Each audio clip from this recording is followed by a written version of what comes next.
Hey everyone, and welcome back to the channel. I made it back from the range earlier today. I was able to take out several guns that I've been really wanting to shoot, and one of the top ones on the list was the Riley Defense Krink. So I picked this up from Carolina Shooters, and I have absolutely no relationship with any of these companies, but I picked this one up from them on a blim sale and went with the MRT Trunnion, honestly, because it was the cheapest variant that they had. And so the cool thing with Carolina is they sent me pictures of what the blim was and said, do you want it or not? And, said, yeah, it was at my FFL in 3 days. So pretty cool. When I was running this today, I had this SAS DPM rig that I picked up off eBay, loaded up with 14 mags.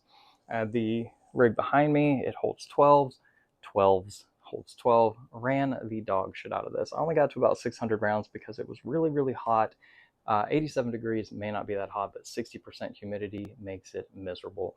Anyway, I got this thing to where it was smoking, got some nice purple anodization going up on the flash hider, and by that point, I was tired, I was fatigued. You can see my shooting stance by the time I actually started filming was not the best. I'll get to that in a minute. But why did I go with the PSA, the Riley Defense Krink? Mainly because it's in 7.62 by 39. Before I was hit with a whole, cardiac, neurological stuff, like paralysis, all that fun shit. I had like the CM7K, 105, 106, the Yugo M92, M85. I offloaded so much stuff when I first got, sick because I didn't know where that was going to go. I really wanted to get another Krink style firearm in my collection without spending a lot of money. And, I didn't want to drop 2K on another, SAM 7K. And I also didn't want to go back to the Yugo M92 or the M85 because I wanted like more of the aesthetic of the, the Krink type, the look of the Krink, right? And is this a one-for-one copy? Absolutely not. But neither was my SAM 7K, and I still loved it. I had the PSA Krink for a minute, 5.56. Still wanted a 7.62. The PSA Krink left, and I got this.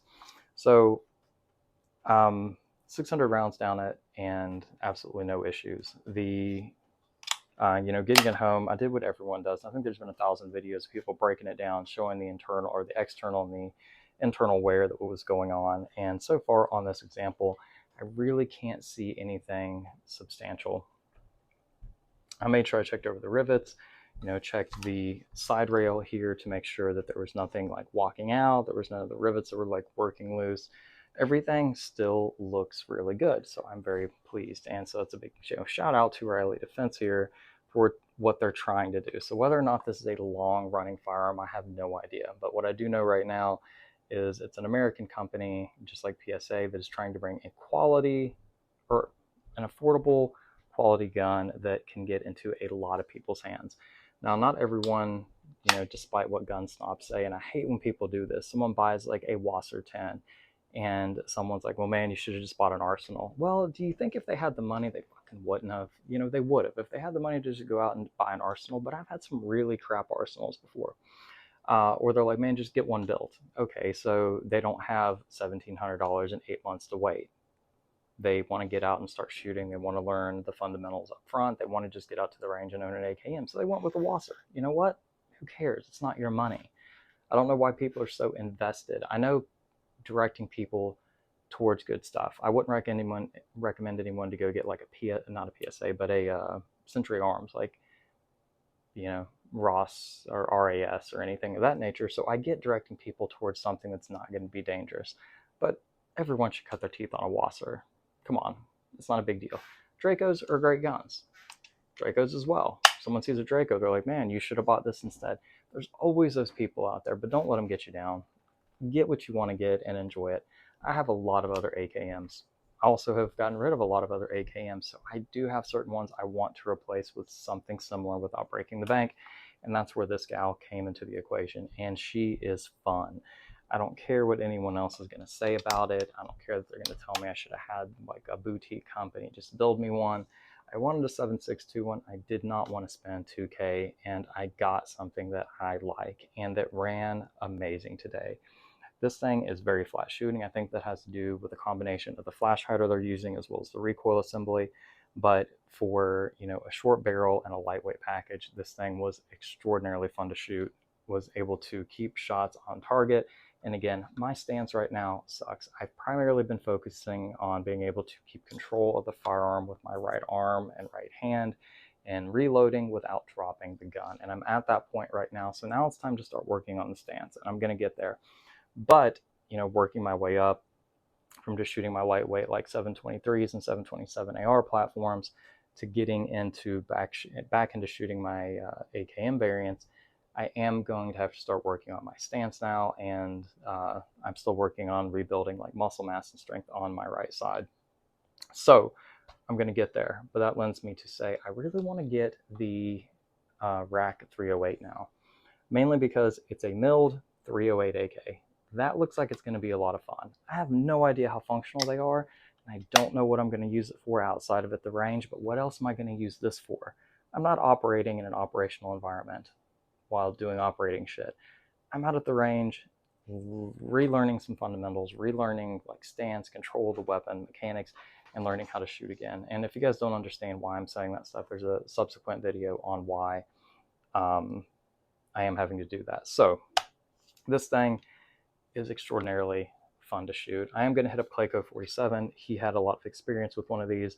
I'm going to ask him what mount he was using for a red dot. So I am going to put an RDS on this just to make it a little bit more fun, which is why I went with the CNC Warrior and the MRT Trunnion. Again, not only was it the cheapest version, but I had the CNC Warrior brace and the adapter for the back for the MRT to make sure it folded to the right side so I could keep an optic on it. And another thing, just because I bring these out all the time, but I really do carry around my guns in these. So this little gal right here, I don't even know if I have to fold it to fit it in here, but she fits perfectly in one of these old M60 Salt 249 barrel bags, and bam, throw this sucker in my Jeep or in my truck, and I'm ready to go. Get a couple 30 rounders up here, a couple 20 rounders back here, and if I have time, I can pop by the range, get a little practice in, have some fun, and I'm good for the day. Go out, enjoy your gear, have fun. Riley Defense, keep doing good work, man. Looking forward to, you know, I don't know when, but hopefully I'll snag one of your Rack 308s, and it will be just as fun and just as good as this one. Thank you for watching. Enjoy the clips of the footage of me shooting it. Yeah, outro's still working on what to do here. It's awkward. I'm just going to stare at the camera.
Riley Defense Krink. She is smoking, but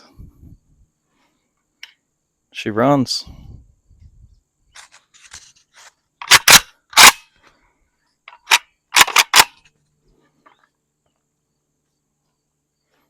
A little bit of purple glowing hot there.